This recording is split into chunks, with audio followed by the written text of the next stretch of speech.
De nouvelles tensions entre la République démocratique du Congo et le Rwanda. Kinshasa a annoncé hier avoir arrêté 2 soldats rwandais, interpellation lors d'une incursion du groupe rebelle M23 accusé d'avoir attaqué des positions des forces armées congolaises dans l'est du pays.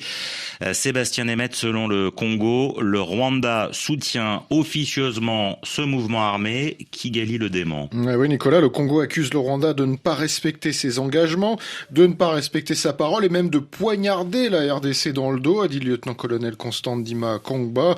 Pour le gouverneur militaire du Nord Kivu, les soldats congolais ne laisseront aucun centimètre du territoire congolais sous occupation d'une quelconque rébellion.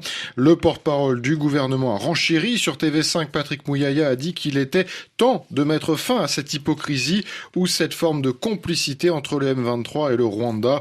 D'ailleurs, l'ambassadeur du Rwanda à Kinshasa doit être convoqué aujourd'hui au ministère des Affaires étrangères pour donner des explications.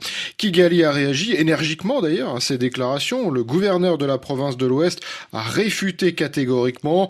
Selon François Habitegeko, les forces rwandaises ne sont absolument pas impliquées dans les combats en RDC. Il parle même d'accusations sans fondement. Le gouverneur s'interroge. Il explique que les noms de ces 2 hommes ont été mentionnés le 25 février à Kigali lors d'une rencontre entre les services de renseignement des 2 pays. Or, Kinshasa a dit qu'ils ont été arrêtés hier. François Bitegeko dénonce donc une tentative de manipuler l'opinion. Le responsable rwandais ajoute qu'il existe des mécanismes de vérification au niveau bilatéral, mais aussi sous l'égide de la CIRGE, la Conférence internationale des Grands Lacs. Kigali demande donc à ce que plusieurs organes vérificateurs soient saisis.